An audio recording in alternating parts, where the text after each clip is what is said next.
Bonjour ma famille, j'espère que vous allez bien. Moi, je vais très bien. Il prend soin de moi, il me dirige, il me guide, il m'assiste, il me conduit. Et il est dans moi. Merci à l'Éternel, le Dieu Tout-Puissant, pour ta vie. Merci à l'Éternel, le Dieu Tout-Puissant, pour ton être, pour ton salut. Nous sommes aujourd'hui le mercredi 27 juillet. Et c'est en toute gratitude. Je suis tellement reconnaissante aujourd'hui. Je suis reconnaissante à 1000% de ce qu'il fait pour moi. Il fait beaucoup pour moi.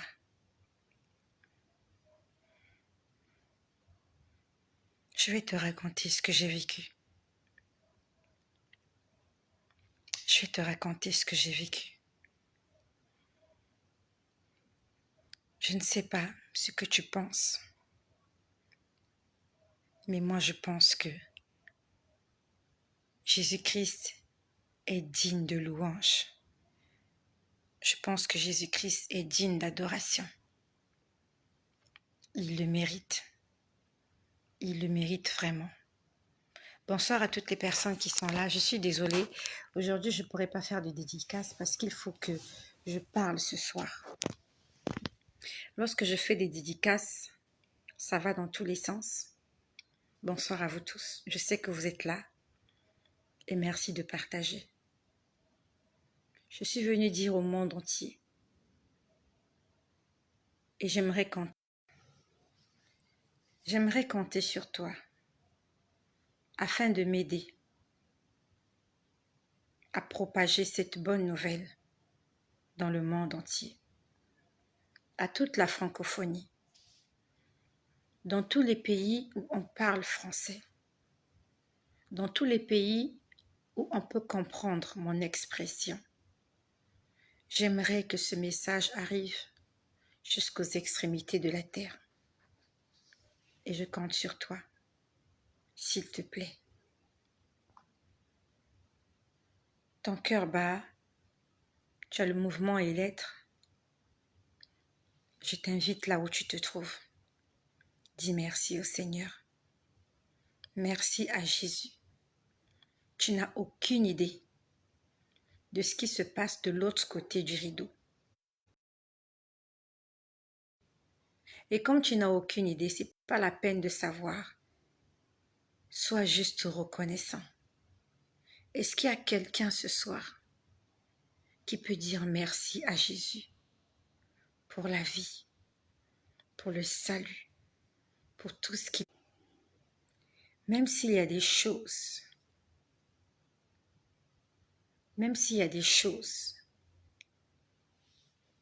que Dieu nous a promis, mais qui ne se sont pas encore réalisées,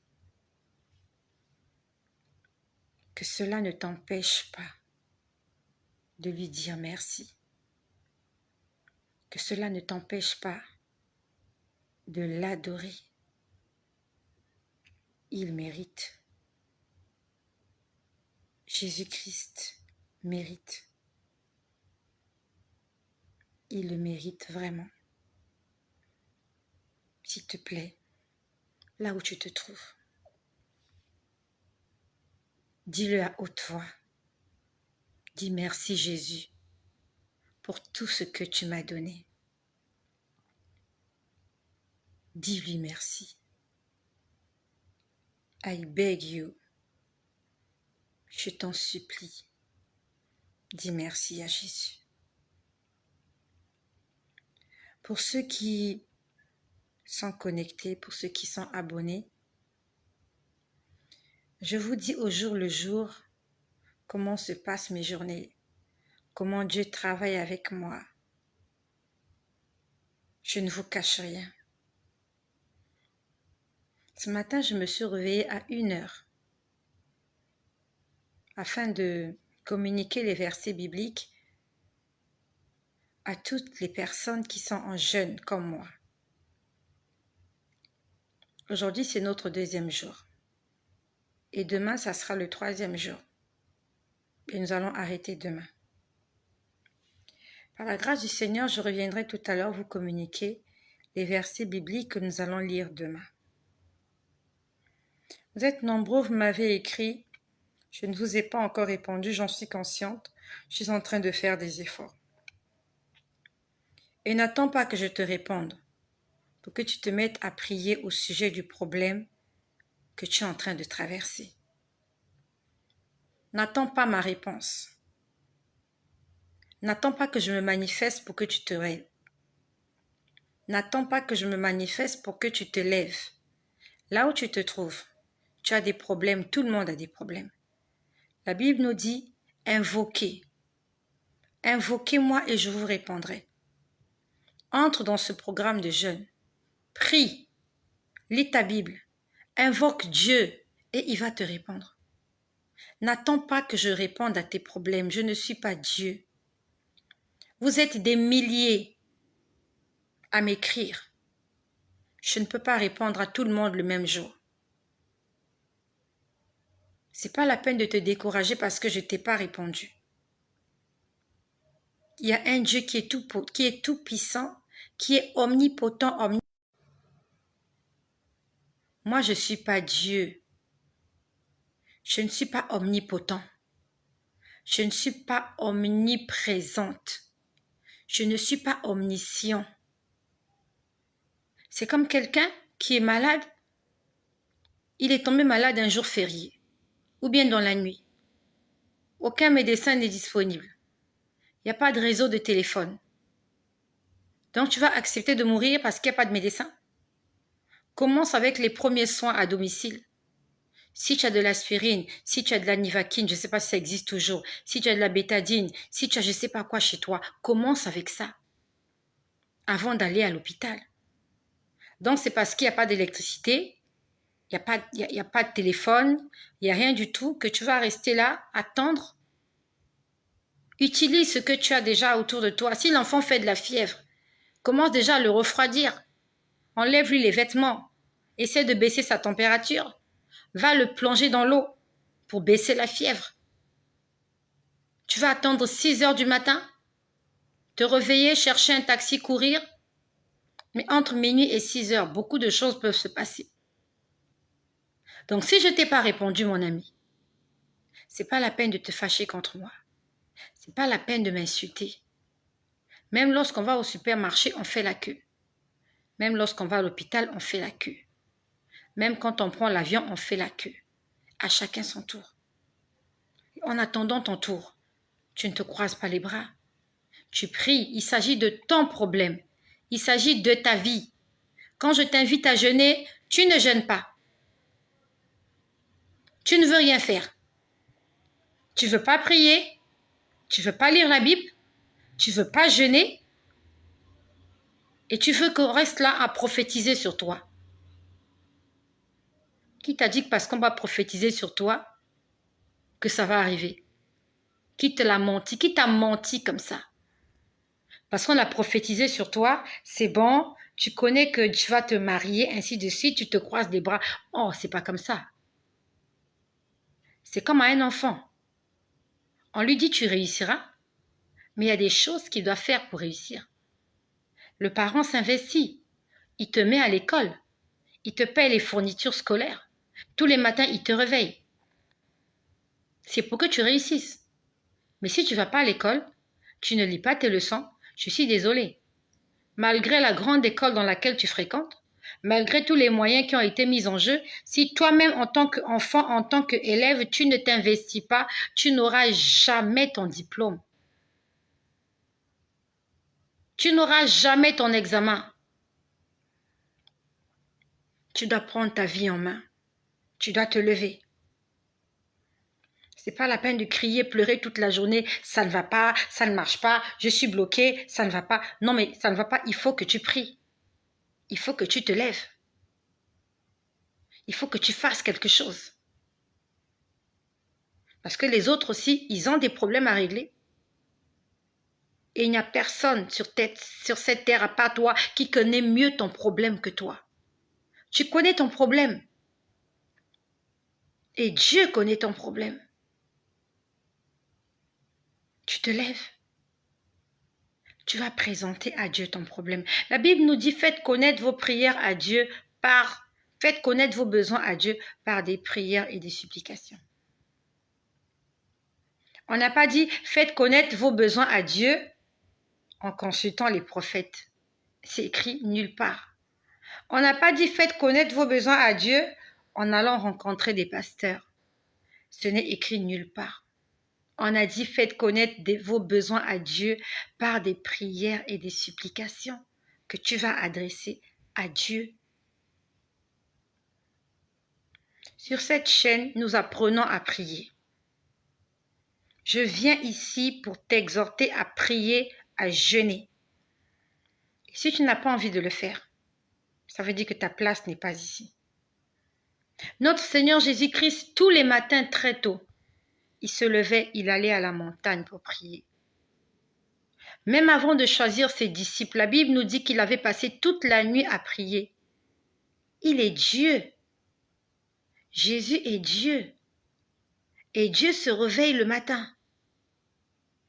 La parole faite chair se réveille le matin et va prier.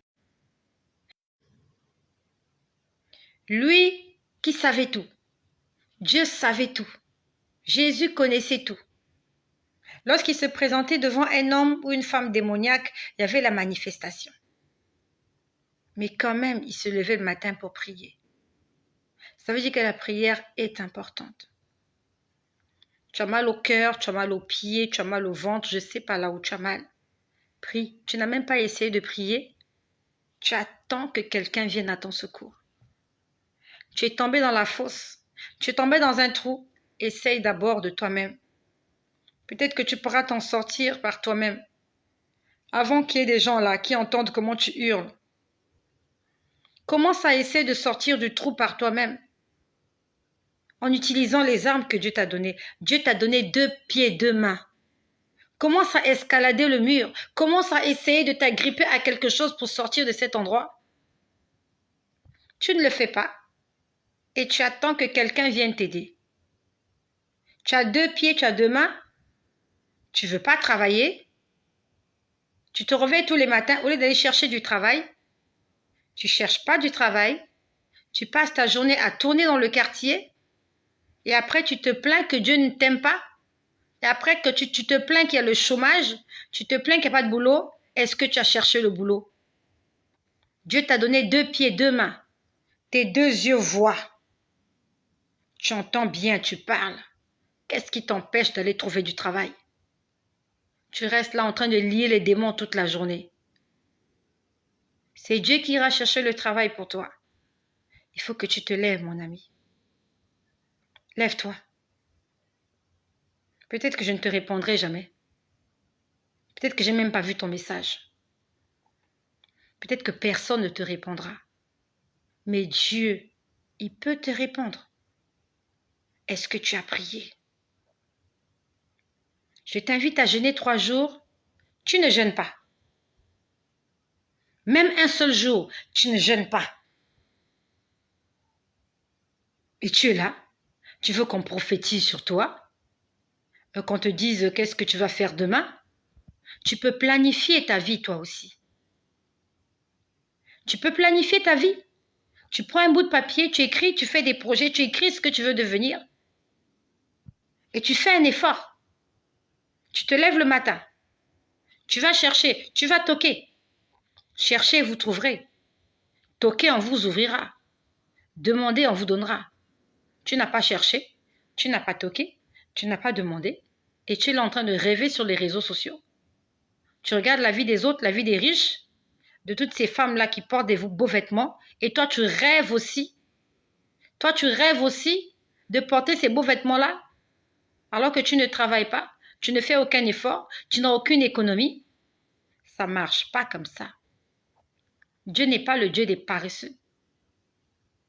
Dieu est le Dieu de ceux qui savent se lever le matin. et qui travaille. La Bible nous dit, c'est à la sueur de ton front que tu auras du pain à manger. Je suis désolée. Tu n'es pas Élie, hein, qu'on doit nourrir par des corbeaux. Élie était nourri par des corbeaux parce qu'il y avait la famine en Israël. Il n'y avait pas de pluie. Est-ce que tu vis dans le désert?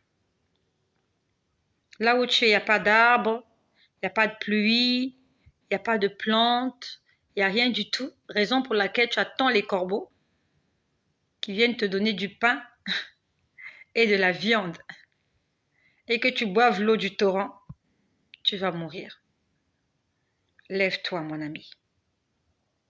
Lève-toi, mon ami et mon ami, tu dois te lever. Tu es là, tu m'écoutes. Je sais que tu es là. C'est pas ce que je voulais dire ce soir.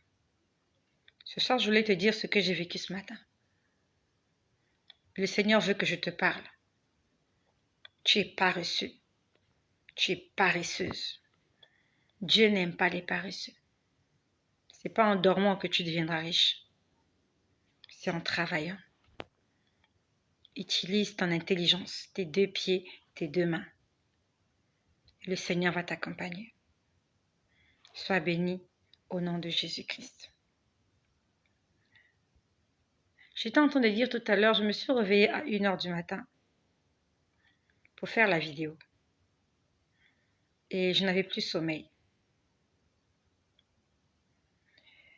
J'ai activé mon YouTube, j'ai mis des louanges, et chose que je fais rarement, très très rarement. J'écoutais des louanges et j'étais prosternée sur mon lit. J'étais là prosternée, à genoux. Pour ne pas avoir mal aux genoux, j'ai mis un coussin. J'étais en train de chanter et de prier. J'ai fait de chaque louange que j'écoutais un sujet de prière. Et j'ai prié ainsi et chanté jusqu'au matin. Lorsque 5 heures a sonné, j'étais en prière lorsque 5 heures du matin a sonné. J'ai prié jusqu'à m'endormir. Je ne sais pas au nombre de combien nous sommes là.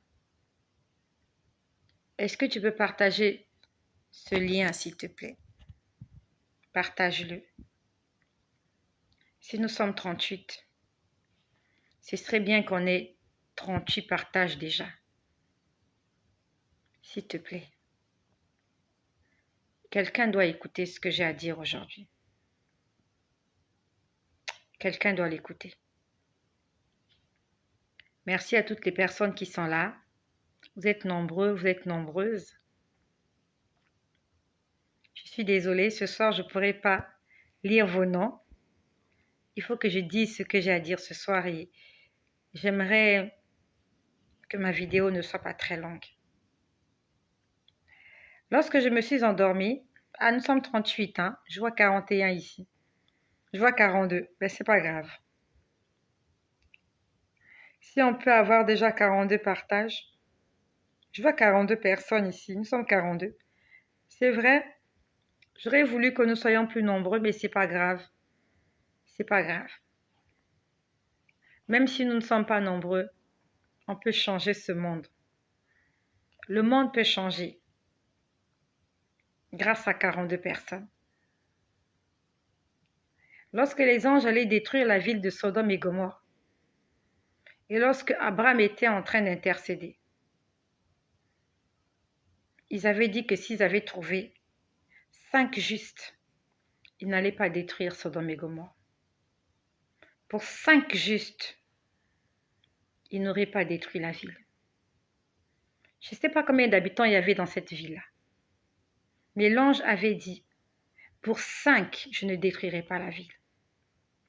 La ville avait été détruite parce qu'il y avait moins de 5 personnes juste dans cette ville de Sodome et Gomorrhe. Pour 5 personnes, Dieu ne détruira pas cette ville-là. Donc je te laisse imaginer ce qu'on peut faire à 42. 42 personnes, ça représente combien de villes? Dieu peut sauver nos villes. Donc à 42, on peut changer le cours de l'humanité par le jeûne et la prière fervente. La Bible nous dit que la prière fervente du juste a une forte efficacité. Ok, tu me parles de la famille de Lot, ils étaient combien? La famille de Lot a été sauvée, oui, mais ils étaient combien? Ils n'étaient pas 5. Lot, sa femme et ses 2 filles, ils étaient 4. Il y avait moins de 5 justes. Et encore, qu'est-ce qui s'est passé en chemin? La femme de Lot, elle est restée en chemin. Même les maris des filles de Lot n'étaient pas convertis, n'étaient pas des justes. Parce que lorsque Lot leur parlait, ils n'ont pas cru à ce que Lot avait dit.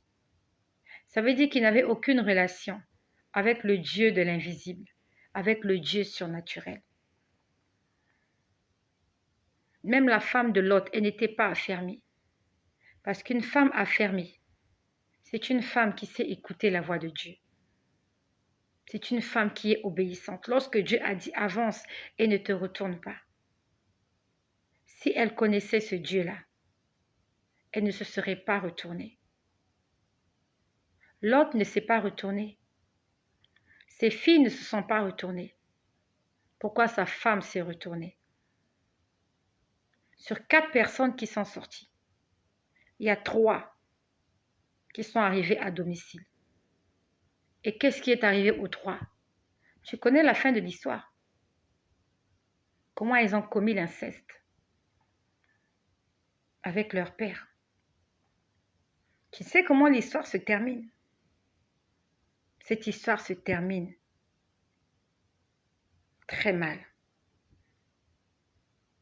pour des hommes et des femmes qui ont côtoyé Dieu. Et c'est comme ça que ça se passe avec plusieurs personnes. Il y a des gens qui ont côtoyé Dieu de leur vivant, mais qui ne sont pas arrivés à domicile. C'était juste une brève parenthèse.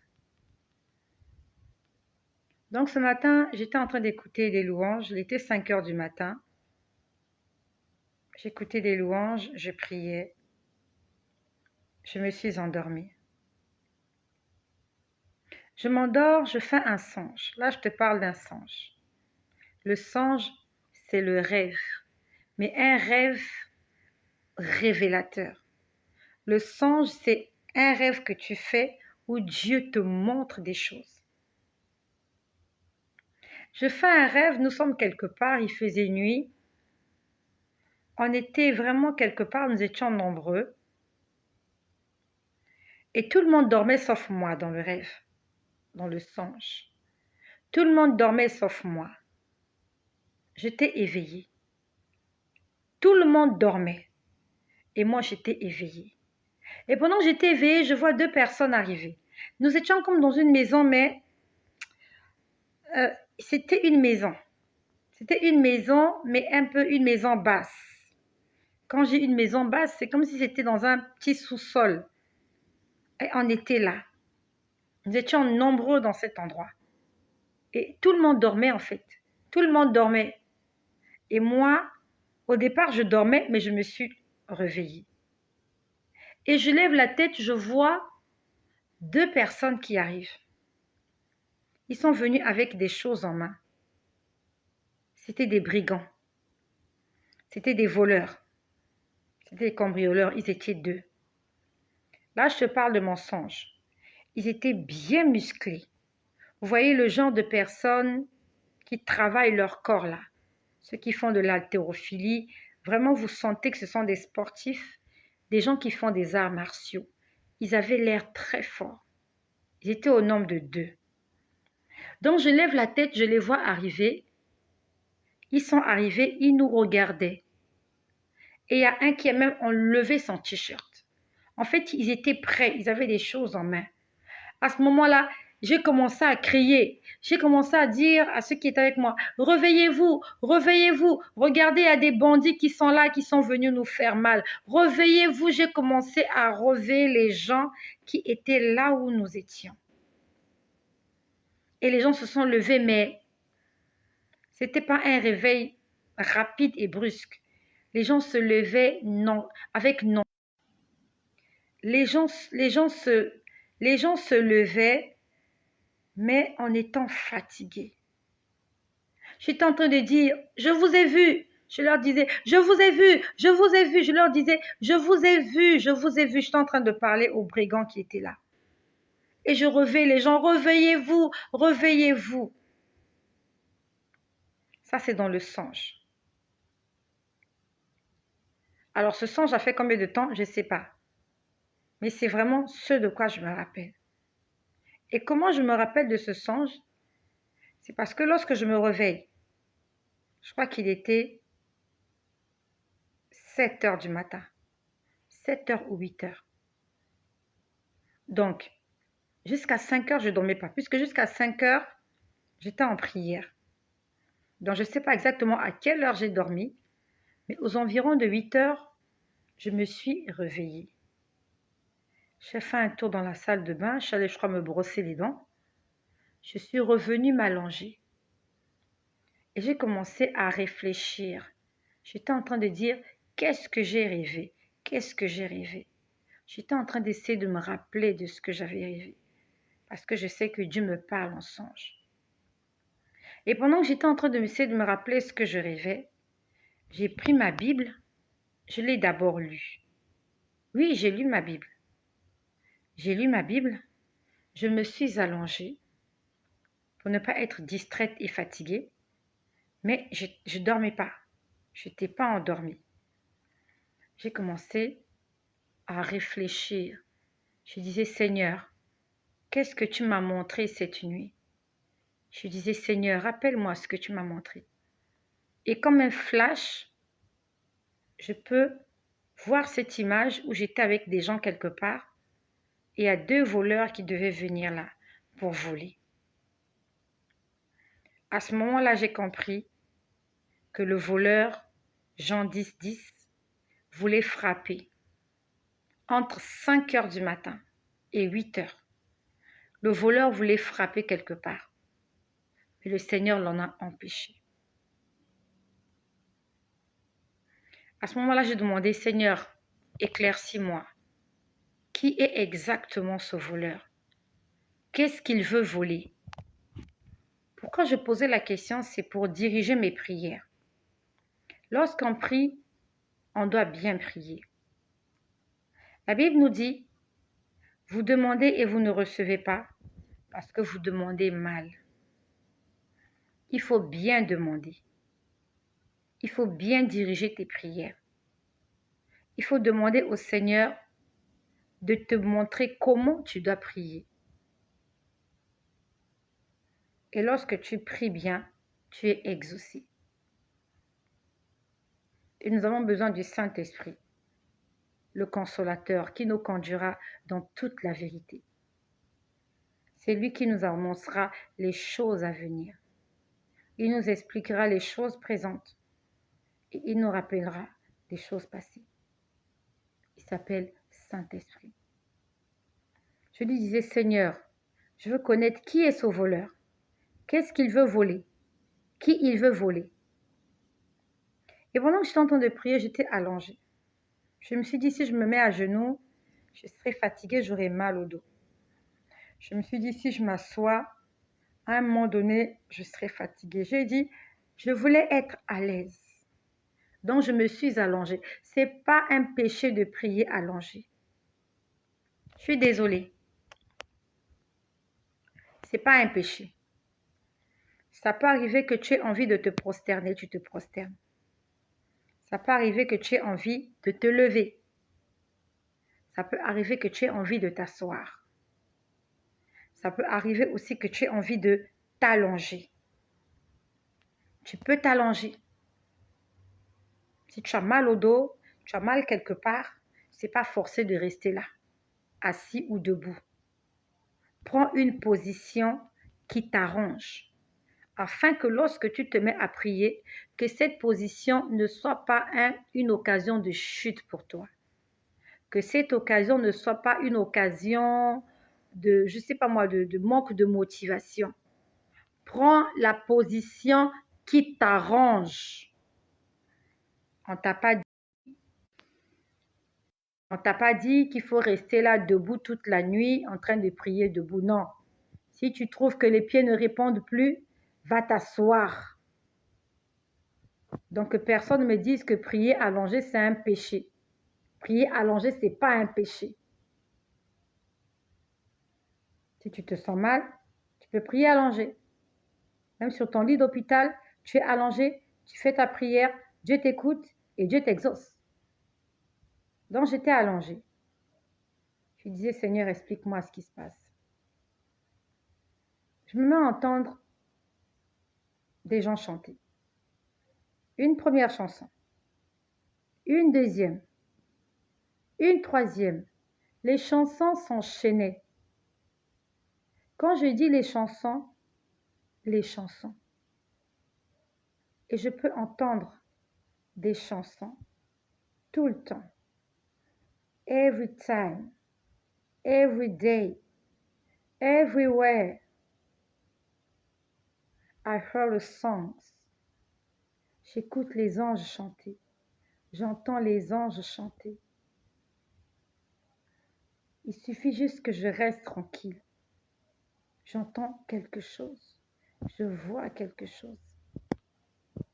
Je suis venue te dire que le monde invisible existe. Je suis venue te dire que Dieu existe. Je suis venue te dire que Jésus-Christ est Dieu et que c'est lui qui écrase nos ennemis. J'y crois et je sais que c'est la vérité. J'en suis témoin. Et le Saint-Esprit survenant sur vous, vous serez mes témoins. Je suis témoin de ces choses-là, des choses spirituelles que Dieu me permet de voir. Et je viens te dire que ces choses-là existent. Je ne sais pas ce que tu es en train de faire là. Est-ce que tu es vraiment assis ou tu as posé ton téléphone quelque part, tu es occupé à faire quelque chose? Mais j'aimerais te dire que les choses visibles que tu vois, au-delà des choses visibles que tu vois, il y a des choses invisibles que tu ne vois pas. Autour de toi, s'il n'y a pas des anges, c'est qu'il y a des démons autour de toi. Dans ta cour, s'il n'y a pas les anges, c'est qu'il y a des démons. Sur l'avenue goudronnée ou la ruelle qui est juste devant ta maison, s'il n'y a pas les anges, il y a les démons. Où il y a les esprits de mort, les fantômes. Et ils sont là partout. Soit il y a les anges, soit tu as les démons, soit il y a les fantômes. Et ta relation avec Dieu va déterminer la nature des entités qui vont t'accompagner. Si tu es avec Dieu, ce sont les anges qui vont t'accompagner. Si tu n'es pas avec Dieu, les anges ne seront pas là. Ce matin, j'entendais des louanges. J'en entendais 3 ou 4, maximum 4. J'étais allongée. C'était des belles mélodies. Et comme j'étais pas endormie, j'avais mon téléphone à côté de moi. Quand j'entends une louange, elle est belle. Je prends mon téléphone, je l'enregistre. J'essaie de la chanter comme je l'entends. Je la chante, je coupe. Je la chante pas longtemps, hein.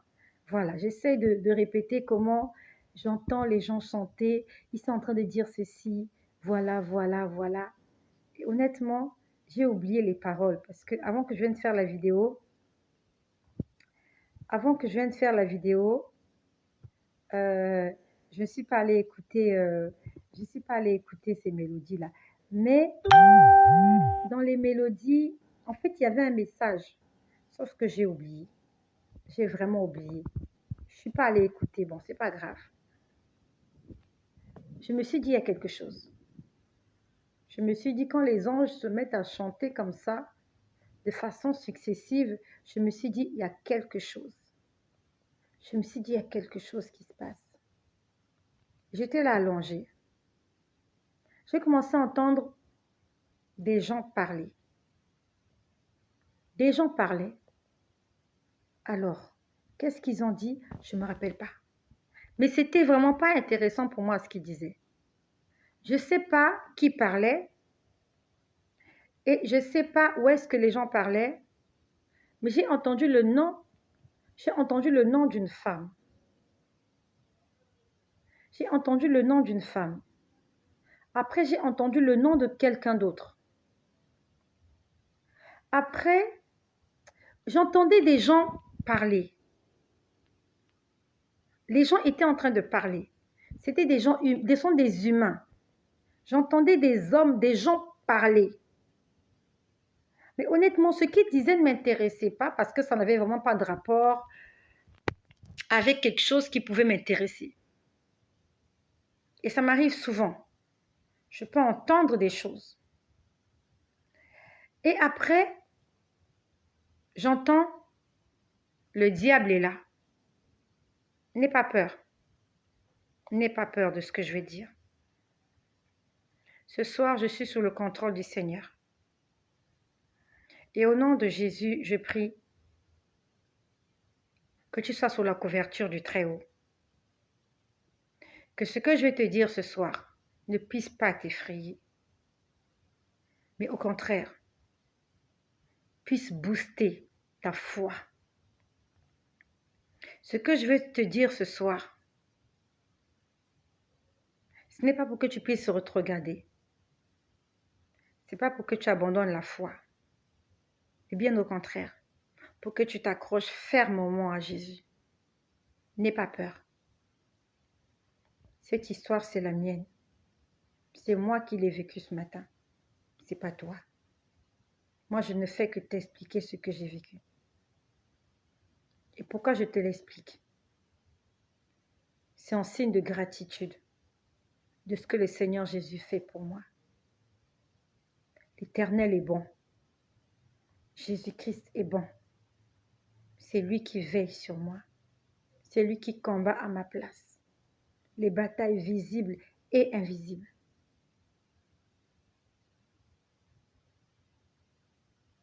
J'ai entendu le diable est là. Je l'ai entendu audiblement. C'est un homme qui avait parlé. Le diable est là. J'ai commencé à réfléchir. Je me suis dit, mais le diable est là. Il est là où? Et qu'est-ce qu'il me veut? Parce que je n'ai aucun rapport avec Satan.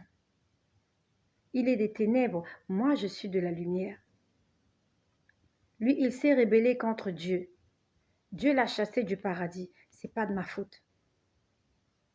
Moi, autrefois, j'étais rebelle. Mais j'ai donné ma vie à Jésus. J'ai pris la décision de servir Jésus-Christ. J'ai pris la décision d'être au service de Dieu. Voilà la grâce que moi j'ai. C'est d'avoir été pardonné. Parce que je suis fait à l'image et à la ressemblance de Dieu. Je suis désolée pour Satan. Je ne peux rien faire pour lui. Je ne lui ai jamais demandé de se rebeller contre Dieu. Lorsqu'il avait fait sa rébellion au ciel, je n'étais pas là. Je n'étais pas avec lui. Donc je ne le laisserai pas m'emballoter dans son système. Je ne laisserai pas le diable m'enrouler dans son système de rébellion.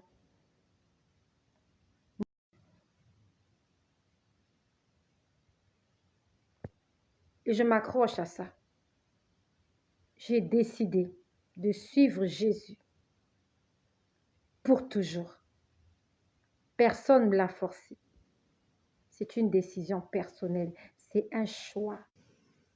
C'est un choix et une décision personnelle. J'ai entendu que le diable est là ce matin. Après que j'ai entendu que le diable est là, j'ai entendu les sirènes sont arrivées. Quelque chose comme ça. Les sirènes aussi sont arrivées. Honnêtement, je ne sais pas qui parlait. Je ne sais pas qui était en train de parler. Mais j'entendais des gens parler. Nous sommes très troublés avec la connexion ce soir. Beaucoup de gens qui sont partis. Est-ce que vous êtes là ou pas? Est-ce qu'on est de retour ou pas?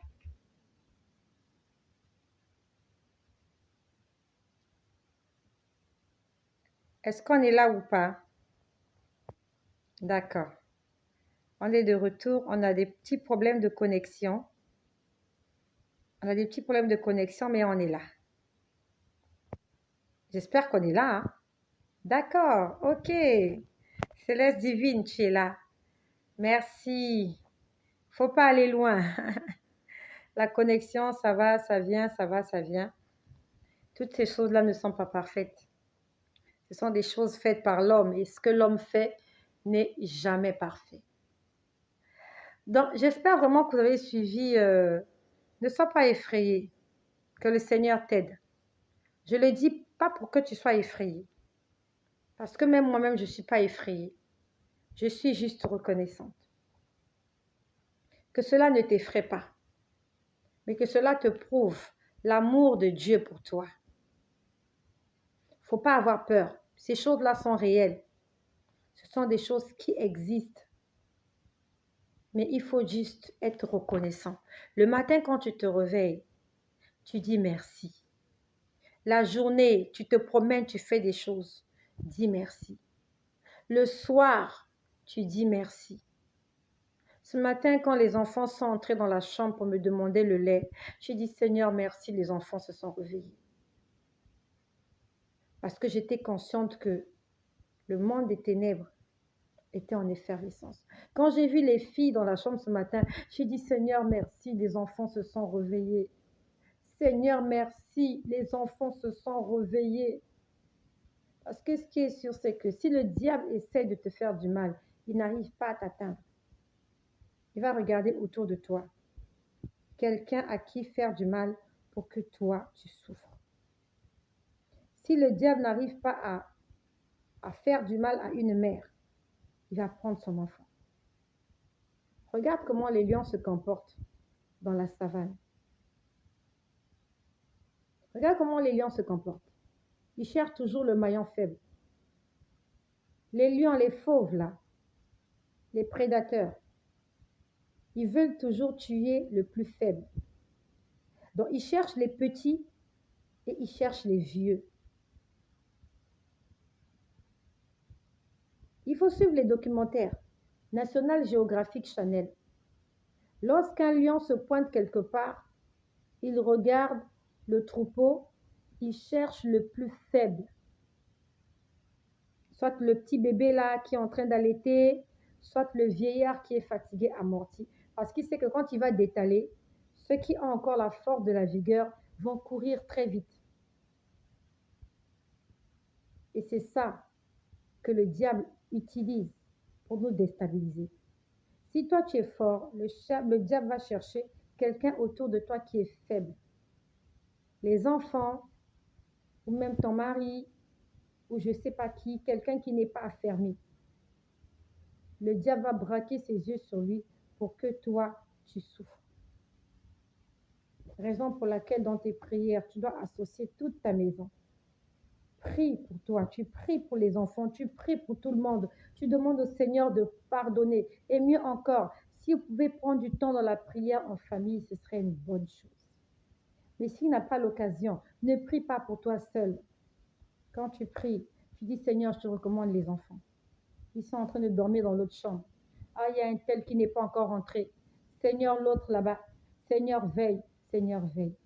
Ce matin, quand j'ai vu mes filles dans ma chambre, j'étais soulagée. J'étais soulagée. J'ai dit, Seigneur, merci pour la vie. Les enfants sont toujours vivants. Seigneur, merci.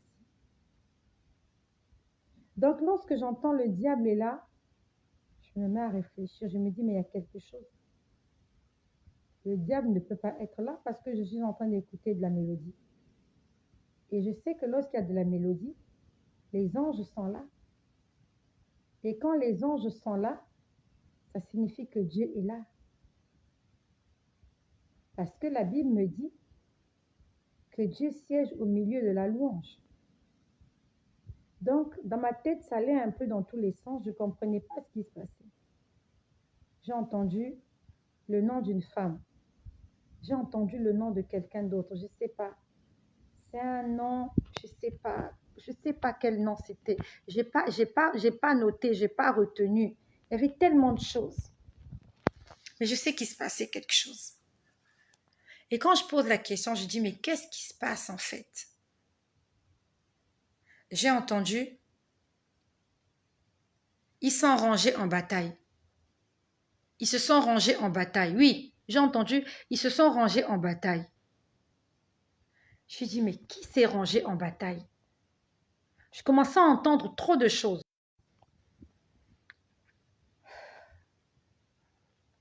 On a vraiment un problème de connexion ce soir. J'espère que tu vas être patiente. J'espère que tu vas être patient jusqu'à ce que je termine cette vidéo. Amen. Nous sommes de retour. Je commençais à entendre trop de choses que je ne comprenais pas.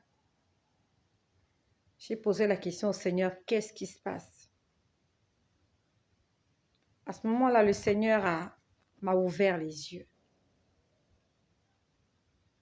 J'aimerais te dire que tu as des yeux spirituels. J'aimerais te dire que tu es une personne spirituelle qui vit dans un corps charnel. Nous sommes des esprits. Ne l'oublie jamais. Nous sommes des êtres éternels. Ce corps n'est pas éternel. Notre esprit est éternel. Notre âme est éternelle. Le Seigneur m'a ouvert les yeux. Je pouvais voir que de mon côté gauche là,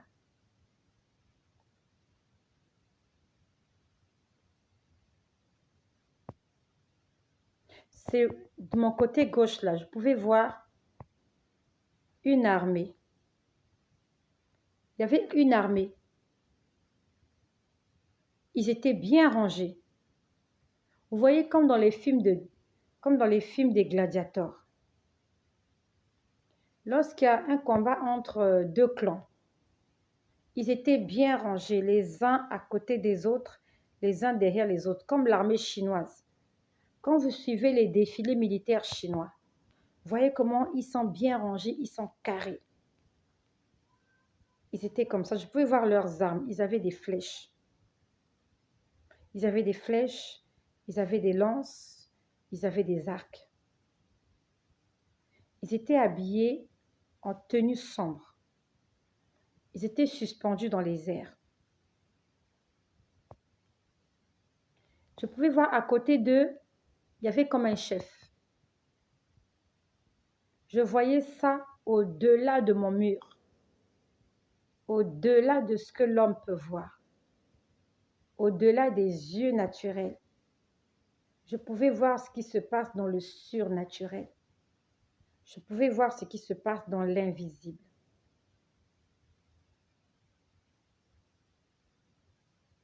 Il y avait une armée suspendue dans les airs.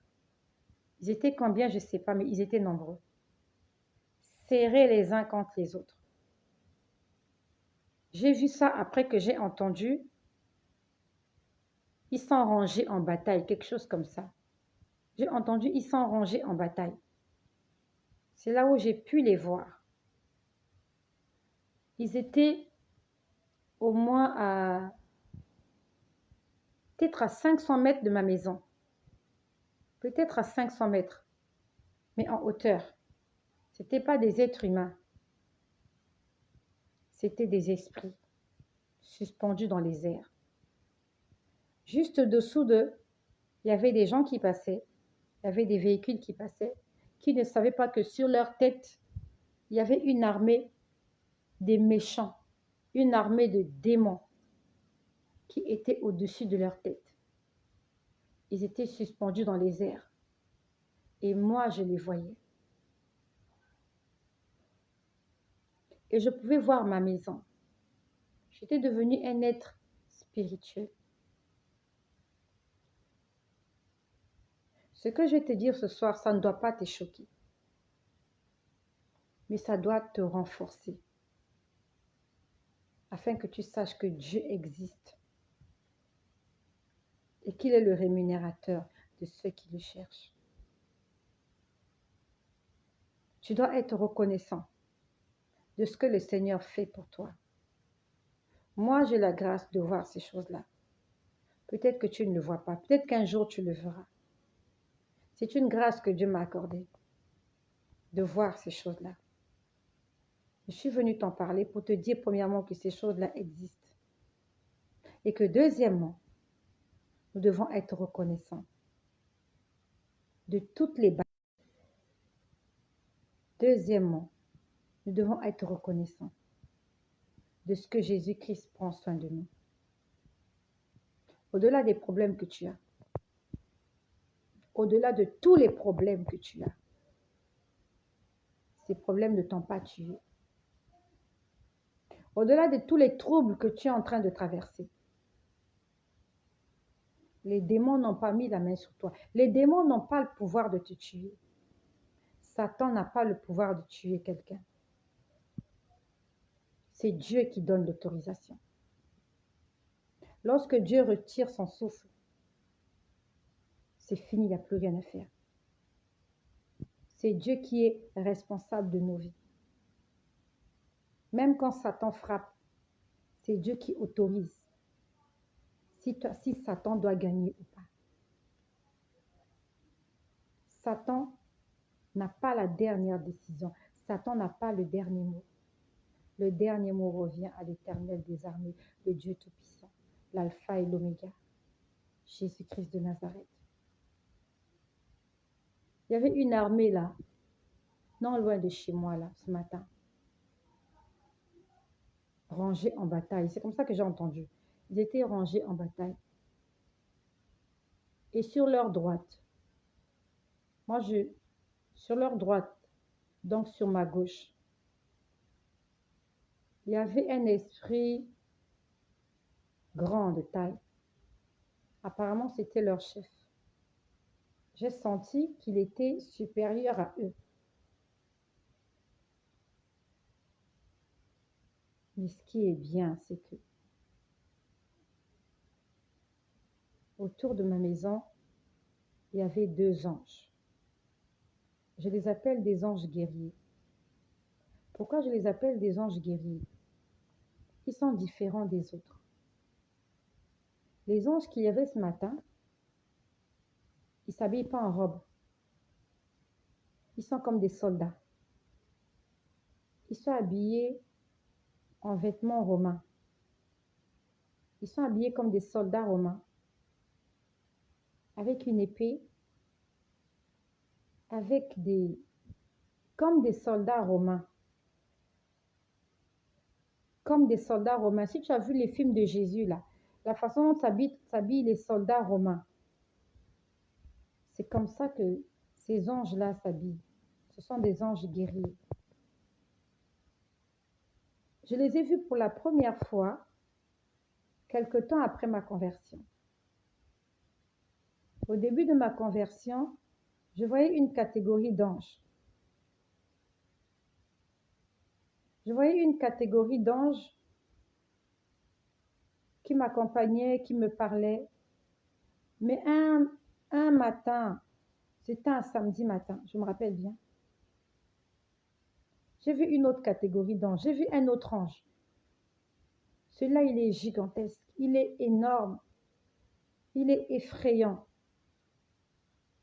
Et ce jour-là où je l'ai vu, en fait, je ne comprenais pas pourquoi il était là. Ces anges-là, ils sont très nerveux. Cette catégorie d'anges-là, ils sont très nerveux. Ils ne rigolent pas. Cette histoire est longue. Et je l'ai déjà fait part dans de mon témoignage. Je ne sais pas si vous êtes là ou si je suis en train de parler dans le vide. Je sais que vous êtes très attentifs, mais lorsque vous réagissez, je sais que vous êtes là. Si tu ne réagis pas, j'aurai du mal à savoir si tu as compris le message ou pas.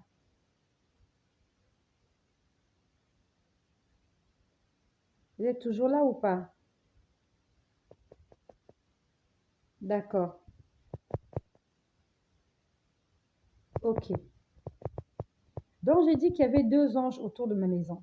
En dehors de l'armée qui était dehors là.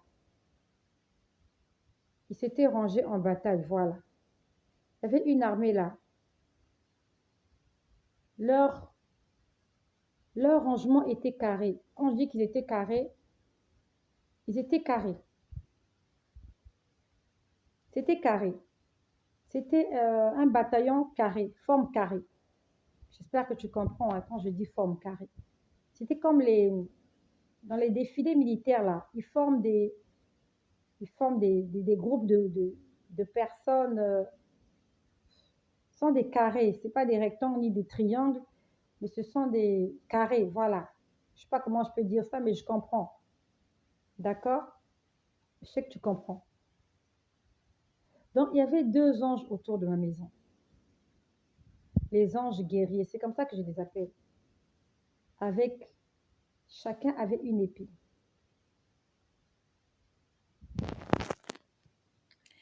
Et ils sont très nerveux. Ils sont très nerveux. Et ils étaient là. Un à gauche de la maison, un à droite de la maison. Et l'autre armée était en face. Et après, je peux voir un autre qui arrive sur le toit. J'ai vu un autre descendre très vite. Il est venu atterrir sur le toit de la maison. Et quand il a atterri sur le toit de la maison a bougé. Quand je dis ces choses, ce sont des choses spirituelles. Ça veut dire que les gens qui sont vivants dans la maison, ils ne voient pas ça, ils ne sentent pas ça. Mais moi, je peux voir et je peux sentir. Et ils sont restés là. Les anges, 2 anges autour de ma maison, ils étaient habillés pareillement, comme des soldats romains. Un à gauche, un à droite. Ils étaient énormes. Ils sont énormes. Ils sont grands. Ils sont vraiment grands. Il y a un qui est arrivé sur la toiture. Il a atterri, boum. Quand il a atterri, boum, la maison a bougé. Et moi, j'étais là sur mon lit. J'étais en train de voir tout ça. Oh Jésus. Oh Jésus. Et qui a dit que Jésus n'était pas bon? Qui t'a dit que Jésus ne veille pas sur toi? Quand tu dors la nuit, tu ronfles comme un mouton. Le matin, tu te réveilles, tu dis même pas merci à Dieu. Tu sais combien de fois il est intervenu pour toi? Est-ce que tu sais combien de fois Dieu a envoyé son ange pour te garder, pour te protéger, pas seulement toi, avec ta femme, avec ton mari, avec tes enfants. Et le matin, tu te réveilles, tu peux même pas dire merci. Parce que tu n'as pas de travail, parce que tu es au chômage, parce que tu n'as pas de mari, parce que tu n'es pas en bonne santé. C'est pour ça que tu maudis Dieu. Tu sais ce qui se passe dans le monde spirituel? Est-ce que cette armée-là, toi, tu les vois? Tu vois ces gens-là? Non, tu ne les vois pas. Raison pour laquelle tu es ingrat. Tu ne dis pas merci parce que tu ne vois pas ces gens-là. J'aimerais te dire que ces gens-là, ils existent, ils sont réels et ils sont là, ils t'entourent. Et ils veulent te tuer. Ils veulent que tu disparaisses. Ils veulent que tes enfants meurent. Ils veulent que ton mari meure. Ils veulent que vous puissiez tous disparaître de la surface de la terre. Mais nous avons un Dieu qui s'appelle amour. Il s'appelle amour. Tu connais amour? Est-ce que tu connais amour? Amour, c'est Jésus. Quels que soient nos péchés, quel que soit tout ce que nous faisons de méchant, Jésus, il continue de nous aimer. Il continue de prendre soin de nous. Malgré nos bêtises, malgré le péché,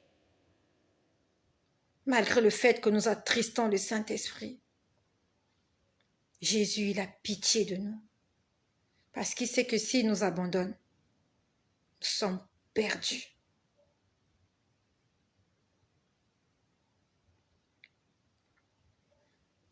J'étais là, j'assistais à la scène. J'attendais que quelque chose se passe. Il y avait 3 anges avec moi, enfin avec nous à la maison. Un à la gauche de la maison, l'autre à droite de la maison et un troisième sur la toiture. Et de l'autre côté, il y avait une armée. Une armée des gens ténébreux. Ils étaient nombreux, avec des flèches, avec des lances, avec des arcs. Et avec quelqu'un, à la limite, qui était là comme leur chef. J'ai entendu beaucoup de choses. Honnêtement, j'ai oublié tout ça. J'ai entendu tellement de gens parler. J'ai entendu des dialogues. Des gens étaient en train de parler. Des gens étaient en train de parler. Et en fait, je voulais comprendre ce qui se passait. Je voulais vraiment comprendre ce qui se passait. Je ne peux pas te dire exactement qu'est-ce que ces gens-là disaient parce que j'ai oublié. J'entendais des mots. Ils disaient un mot. Ils en disaient un autre. Après, j'ai entendu quelqu'un dire « c'est tombé à l'eau ». Quelqu'un a dit « c'est tombé à l'eau ». Je ne sais pas qu'est-ce qui est tombé à l'eau, mais j'étais juste consciente que à 8 heures du matin,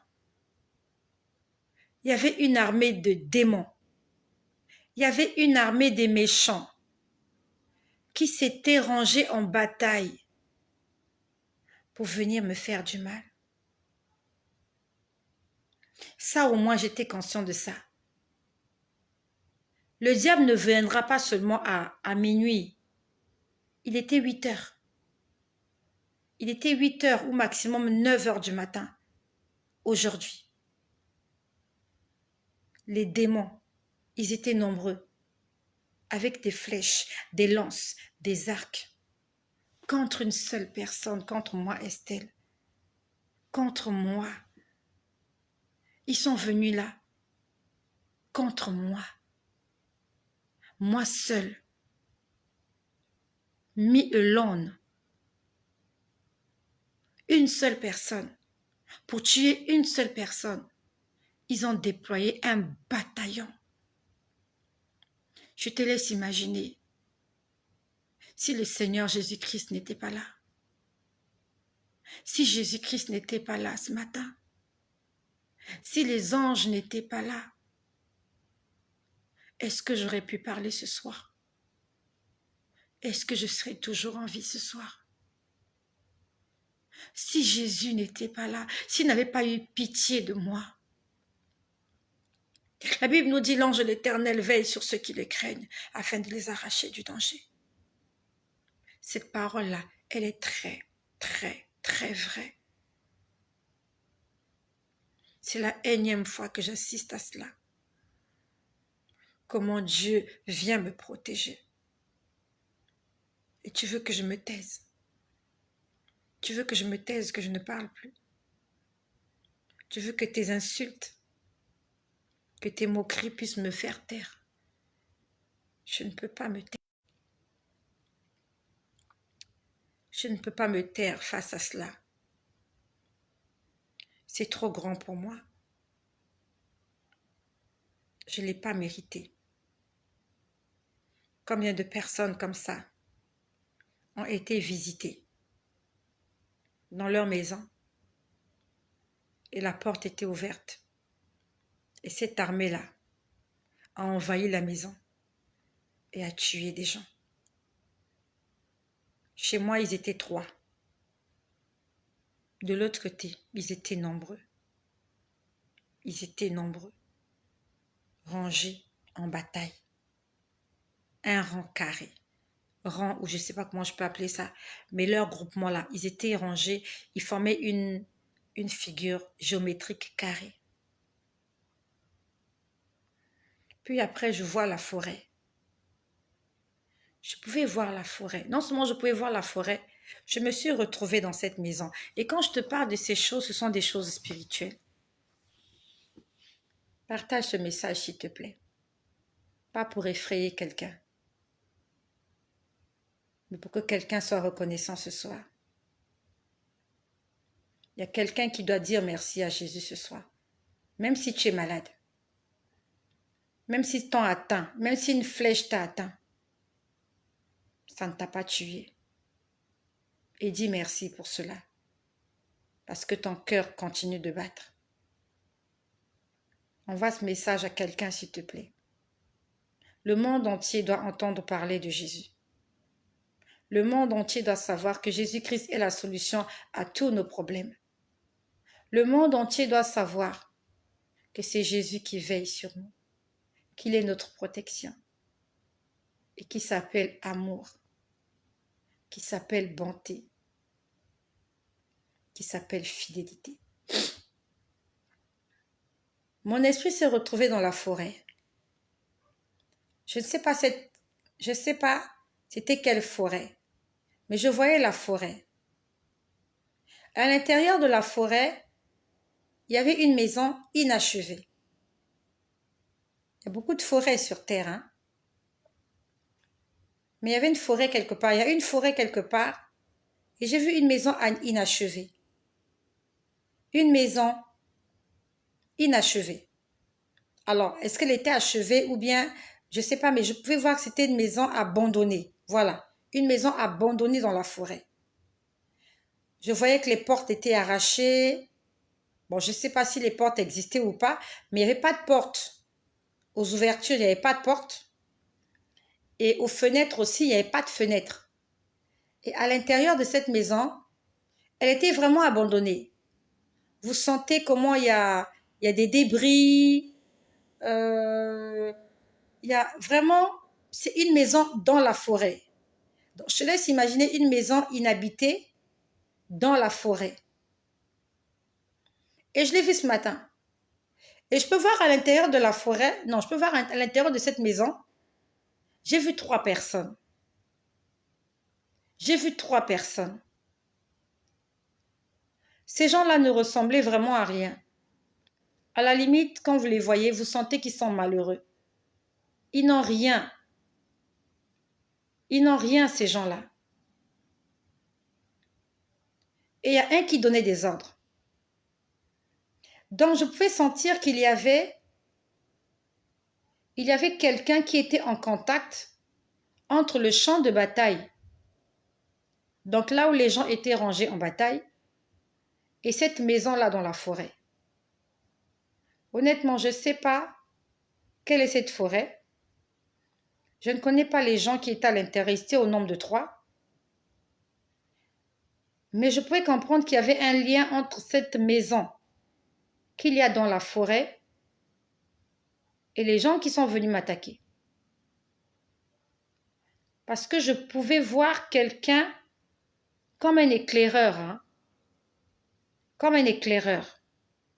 La personne va dans la maison, prend des ordres, va sur le terrain de bataille, vient rapporter.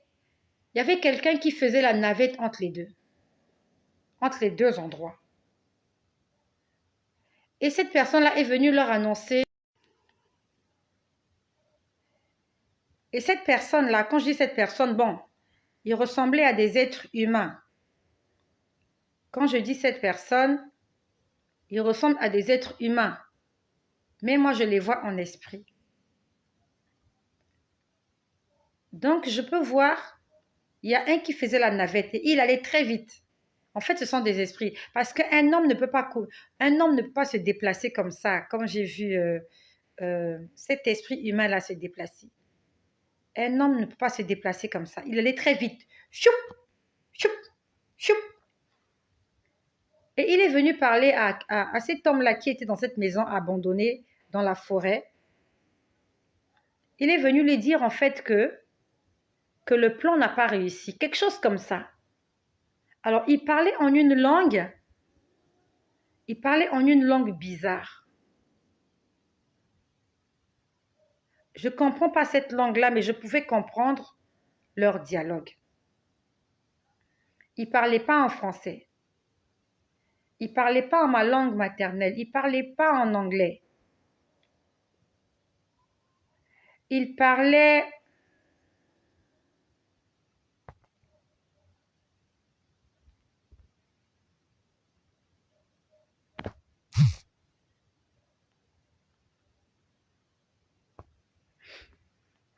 Il parlait en une langue bizarre, sauf que je pouvais comprendre ce qu'il disait. Donc, il y a un qui est venu lui dire que la mission n'a pas marché. Et c'est comme si, en fait, je pouvais sentir que cet homme-là, en fait, cet esprit qui était dans cette maison, en fait, qui habite cette maison, parce que je pouvais comprendre qu'il habite cette maison-là dans la forêt. Je pouvais comprendre qu'il se disait, on a encore échoué. Je pouvais le comprendre par son regard. Je pouvais comprendre dans son regard, c'est comme s'il disait, on a encore échoué. Donc, c'est comme si ça fait longtemps qu'il essaye, pas qu'il essaye, qu'ils essayent. Ça fait longtemps qu'ils essayent de m'atteindre, mais que chaque fois, c'est couronné d'échecs. J'ai senti, il était déçu, mais ce n'était pas la première fois qu'il était déçu. Et je pouvais sentir dans son regard comme s'il disait, ok, ça n'a pas marché, mais on va encore essayer. C'est difficile à expliquer. Je pouvais sentir les sentiments de cet homme-là. Cet homme-là, il est tenace. Cet homme-là, il ne va pas me lâcher. J'ai compris qu'il est déterminé. Il n'a pas réussi aujourd'hui. Ce n'est pas pour autant qu'il s'avoue vaincu. Je pouvais sentir en lui, il disait, ça n'a pas marché, mais on va continuer. Ok, on n'a pas gagné aujourd'hui, mais on va encore essayer la prochaine fois. Ce que je dis, c'est difficile à croire. Je sais que tu as du mal à accepter cela. Je sais. Et je te comprends. Mais ce que je te dis, c'est la vérité. C'est la vérité, ce que je te dis. Il y a des gens qui veulent me faire du mal. Il y a des gens qui veulent te faire du mal. Et c'est une multitude. Il n'y a pas qu'une seule personne. Ils sont nombreux. Des gens qui veulent nous voir souffrir. Que ce soit physiquement ou spirituellement. Mais c'est par la bonté de Jésus qu'on est toujours là. C'est par les bontés de Jésus qu'on est toujours là. Pour ceux qui ont suivi la vidéo que j'ai faite ce matin à 1h, je vous ai dit qu'on m'a dit qu'il y avait de la joie au ciel. Parce qu'il y a beaucoup de personnes qui s'étaient repenties hier. Est-ce que c'est le fait qu'il y ait la joie au ciel qui les a énervés? Je ne sais pas. Ce qui est sûr, c'est que ils en veulent à ma vie. Ils veulent que je meure.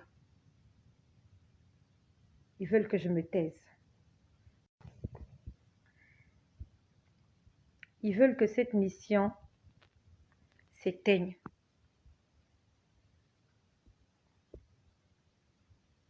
Je n'ai pas d'arme si ce n'est que la puissance et la présence du Saint-Esprit dans ma vie. Je me livre totalement à Jésus. Je m'abandonne totalement à Jésus. Parce que personnellement, je ne sais pas comment me battre contre ces gens-là. Ce sont des êtres invisibles. Et j'ai besoin de Dieu pour pouvoir voir ces choses invisibles-là. J'ai besoin de Dieu. Et tu as besoin de Dieu. Nous avons tous besoin de Dieu. Si Dieu nous abandonne, on ne tiendra pas une seconde sur terre. Si le Seigneur ne maintient pas ce monde par son amour, l'humanité va disparaître. C'est l'amour de Dieu qui nous garde toujours en vie. C'est son amour et rien d'autre. Nous sommes si mauvais, nous sommes si méchants. Mais Dieu, il nous aime malgré cela.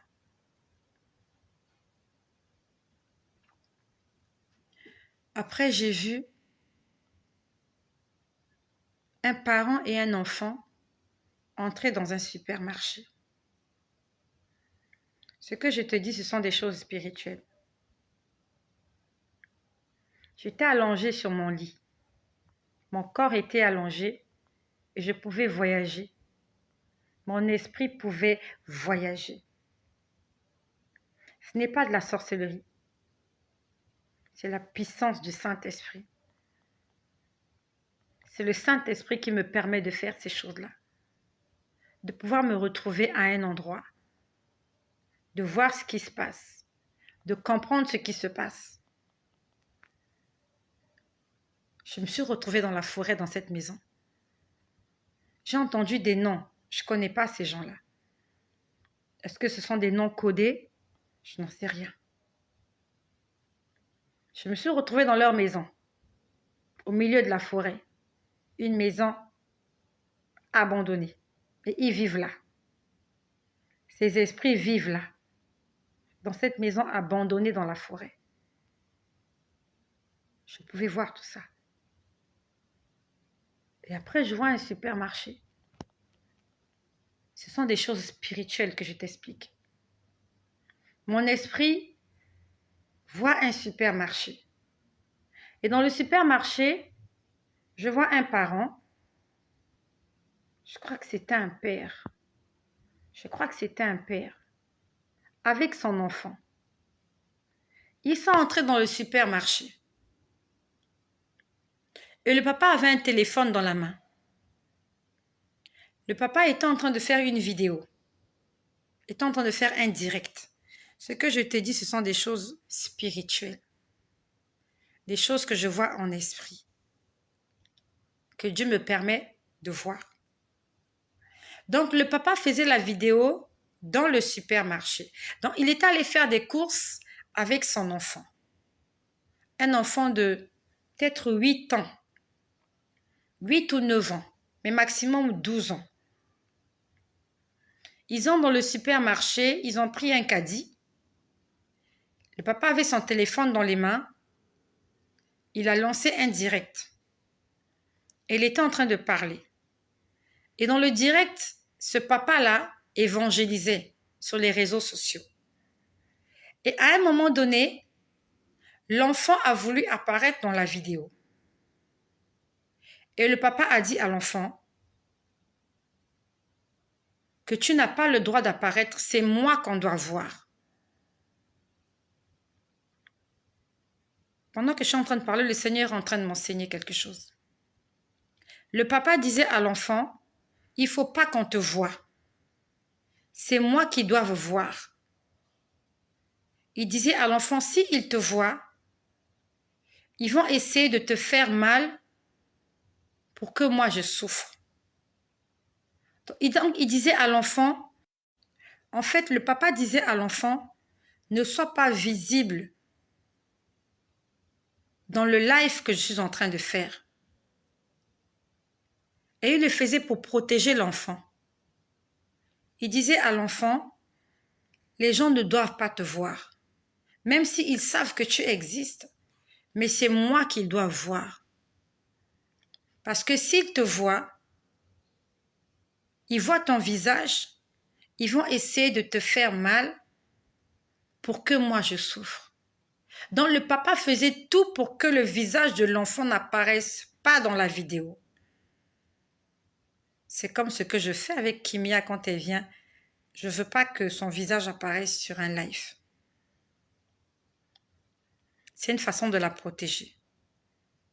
Et ce papa-là, en plein supermarché, en train de pousser le caddie, avec son enfant à côté, il disait à l'enfant. Donc, il a tout fait pour que son visage, seul son visage soit visible. Parce que je voyais l'enfant essayer d'entrer comme les enfants le font là. Il y a plein de vidéos où les parents font des lives et les enfants viennent faire des grimaces. Donc, l'enfant voulait faire quelque chose. Le parent lui disait, c'était un homme, un papa qui disait, tu ne dois pas apparaître.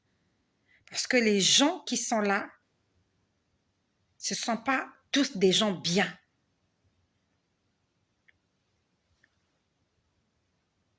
Au départ, quand j'ai vu cette image, je n'ai pas compris qu'il s'agissait de moi. En fait, Dieu était en train de me dire ce qu'il attend de moi. Quand j'ai vu l'image, je me suis juste dit, c'est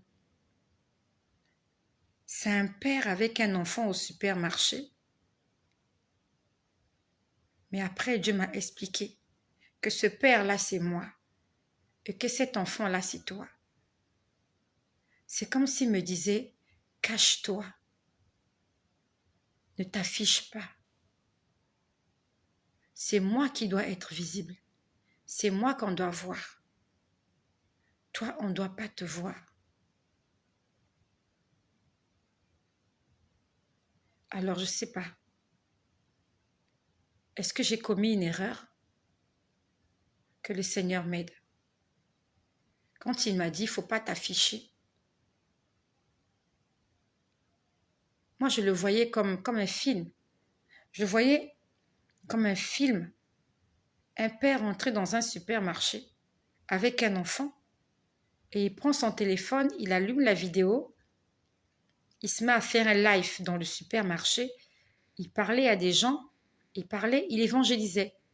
Et je voyais l'enfant en train de dire, oui, moi aussi j'ai envie de sortir dans la vidéo. Le père lui a dit, non, non, tu ne dois pas t'afficher. Sinon, ils vont te faire du mal. Il n'y a que mon visage qu'on doit voir.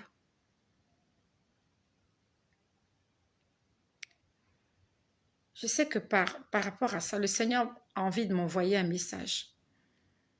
Je ne sais pas exactement à quoi ça correspond, mais j'ai compris juste que le Seigneur, Jésus, veut être visible à travers ce ministère. Est-ce que j'ai commis une erreur? Je ne sais pas. Mais je pouvais juste comprendre que Jésus veut prendre la première place ici. Jésus veut prendre la première place dans ce ministère. Le Seigneur veut totalement se glorifier.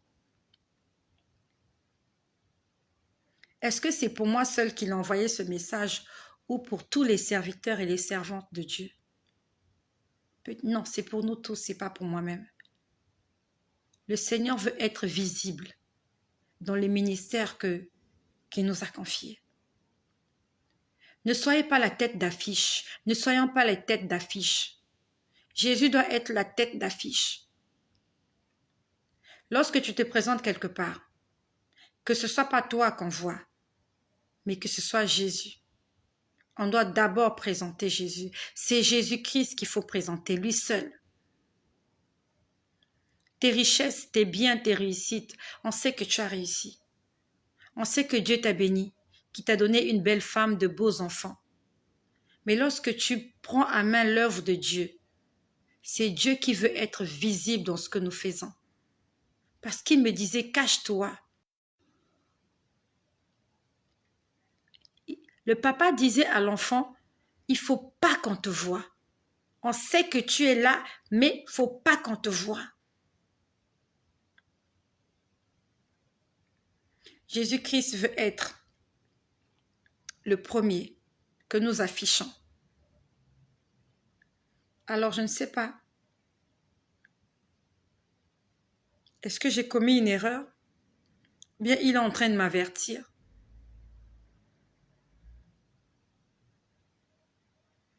Je n'en sais rien, mais ce qui est sûr, c'est qu'il finira bien par m'expliquer. Après que j'ai vu cette image, lorsque j'étais en train de réfléchir au sujet de cette image, j'ai entendu une voix audible. La voix audible disait, « Lorsque tu me sers, tu es une cible potentielle pour l'ennemi. » Ça, je l'ai entendu audiblement. Mes oreilles ont entendu. On me disait, lorsque quelqu'un me sert, et c'est une voix, la voix qui parlait, c'est une voix qui tonnait. La voix, c'était comme le tonnerre. Mais une voix douce, mais tonnerre. Lorsque tu me sers, tu es une cible potentielle. C'est exactement ce qu'on a dit. Je remercie le Seigneur parce qu'il me permet de retenir tout ça. J'ai entendu audiblement. Lorsque quelqu'un me sert, tu es une cible potentielle. C'est le mot qu'on a utilisé, potentiel. Alors, potentiel signifie quoi? Je suis pas allée chercher ce que signifie potentiel. Moi, je sais pas. C'est quoi potentiel? Ça signifie quoi? Est-ce qu'il y a quelqu'un qui peut aller chercher dans le dictionnaire? La cible, je sais. La cible, c'est l'objectif. Potentiel, c'est quoi? Peut-être qu'on ne comprend pas le français de la même façon. C'est quoi potentiel? Je suis pas allée sur Internet, je suis pas allée sur Google taper. Est-ce que quelqu'un peut m'aider? Potentiel, c'est quoi? La cible, je sais ce que c'est la cible.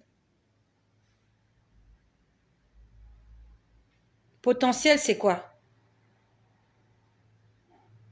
Ce qui peut arriver.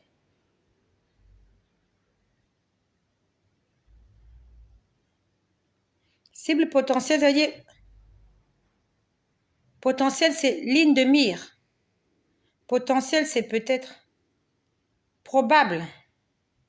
Honnêtement, j'ai pas eu le temps.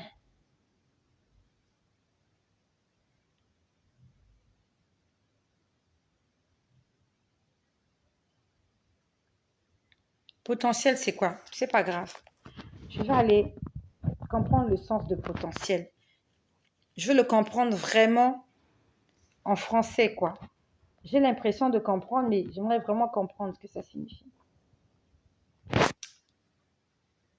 En fait, le Seigneur est en train de me dire qu'il se pourrait que je passe par des moments difficiles, que je sois persécutée, que je sois tourmentée. Mais tout cela n'est dû qu'au fait que je le sers. Toutes ces choses m'arrivent parce que je le sers. Et parce que je le sers, il va veiller sur moi. Il veillera sur moi si je me cache et que je le laisse devant. Je dois laisser Dieu devant. Dieu doit être au contrôle de ce que je fais. Cette chaîne ne doit pas être une chaîne juste pour venir s'amuser et raconter des blagues. Sur cette chaîne, des hommes et des femmes doivent donner leur vie à Jésus. Jésus doit être visible, très visible dans tout ce que nous faisons. Je viens encore une fois de plus dire merci au Seigneur pour sa protection. Seigneur Jésus, merci. Merci Jésus. Merci parce que tu prends soin de moi. Tu prends soin des enfants. Tu prends soin de la maison.